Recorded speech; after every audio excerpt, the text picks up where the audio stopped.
We were on a budget. That was the phrase that defined our marriage for 5 years. No vacations, no renovations, no new cars. We were on a budget. I clipped coupons. I meal prepped on Sundays.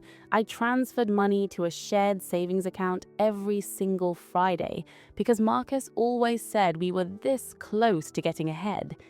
I believed him. I trusted him so completely that I never once questioned the numbers. Until the day I found the account he didn't want me to find, and the woman he'd been paying for years. Let me paint you a picture of what our life looked like from the outside. Marcus and I met at a work conference 8 years ago. He was a project manager at a mid-sized architecture firm. I was in marketing. We were both ambitious, both driven, both absolutely convinced we were going to build something real together. We got married 4 years later. Nice ceremony, nothing crazy, because we were being responsible. That's what Marcus always said. We're being responsible, Claire. Delayed gratification. We invest now, we live well later. And I thought, yes, that makes sense. That's the smart thing to do. So I lived by that philosophy. While my friends took trips to Italy and Portugal, I stayed home. While my co-workers upgraded their wardrobes, I kept wearing the same blazers I'd had since my 20s. I told myself it was discipline, character, the long game. But something started nagging at me about 2 years into our marriage. Little things, at first. A text notification I wasn't supposed to see, a lunch receipt from a restaurant in a part of town neither of us worked near, a name, Lydia, that came up once in conversation and caused Marcus to get suddenly, weirdly quiet. I asked him about her once. He said she was a former colleague, nothing more. And I believed him, because at that point I still believed everything he told me. Lydia. I would not forget that name. It was a Thursday in February when everything started to unravel. I was sick at home, low fever, not bad enough to actually rest, just bad enough to make me restless and irritable. Marcus was at work, or so I thought. I needed to check our joint savings account to see if we had enough to cover a bill. I opened the banking app on my tablet, the one we shared, and I noticed something odd. There was a second account I'd never seen before. It was listed under Marcus's name alone, a personal checking account, not joint, mine. I told myself not to jump to conclusions. People have separate accounts, that's fine, normal even. We were adults with our own financial histories. But then I looked at the balance. $47,000. $47,000 in an account I had never, in 5 years of marriage, heard him mention once. I sat there on the couch, in my pajamas, holding that tablet like it was a live grenade. I didn't say anything when Marcus came home that night. I made dinner. I smiled. I asked how his day was. And the whole time my mind was running calculations, I was terrified to finish. I'm not a private investigator. I'm not a hacker. I'm a 34-year-old woman with a marketing degree and a deep, gnawing sense that something was very, very wrong. So I did what any person in my position would do. I started paying attention. For the next 3 weeks, I became the world's most careful observer of my own husband. I noted when he stayed late. I noticed the pattern of small cash withdrawals, 200 here, 300 there, that appeared in the joint account under vague labels like MISC and home supplies. We had not bought a single home supply in months. I knew because I was the one who bought everything for this house. Then one evening, while Marcus was in the shower, his laptop was open on the kitchen counter. The email was right there, not hidden, not locked, just open, as if the universe decided I'd waited long enough. It was from an airline, a confirmation for 2 round-trip tickets to Cancun. My name was not on them. The other name was Lydia.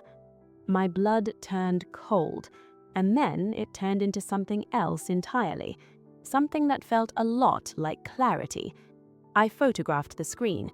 I forwarded the confirmation to my own email, and then I sat back down on the couch and waited for my husband to come out of the shower as if nothing in the world had changed. Inside, I was already planning. Over the following week, I pieced together the complete picture, and it was so much worse than I imagined. Lydia was not a former colleague. Lydia was his mistress. They had been seeing each other for years, long before I ever noticed the signs, possibly even before we got married. He'd kept her completely invisible to me, a separate life running parallel to ours, funded by the same bank account I thought was keeping us afloat. What I had stumbled into was not a one-time mistake. It was a system. I hired a forensic accountant. I know how that sounds, but I had to know the full scope of what I was dealing with, and what she uncovered was, frankly, breathtaking in its audacity. For at least 4 years, predating on a marriage and continuing straight through it, he'd been making regular transfers to an account in Lydia's name, every month, like clockwork. We're not talking small amounts. We're talking designer clothes, spa weekends, a lease on a luxury apartment in the city, 2 international vacations a year, a car payment on a vehicle I'd never seen and he'd never mentioned. My husband had been funding his mistress's lifestyle, fully, generously, secretly, while telling me we couldn't afford to repaint the living room. I remember sitting across from the accountant as she walked me through the spreadsheets, and I just started laughing, not because it was funny, but because the scale of the deception was so complete that laughing was the only thing that made sense. 5 years. 5 years of budget meals and skipped vacations, and me feeling quietly guilty for wanting anything nice. And the whole time, Lydia was sipping cocktails on a beach somewhere that Marcus paid for. I wasn't even angry yet. I was something beyond angry. I was surgical. I want to be clear, I did not act impulsively. I gave myself exactly 1 week to get everything in order. I spoke to a divorce attorney. I documented everything: the transfers, the travel, the hidden account, the email confirmations. I made copies of copies.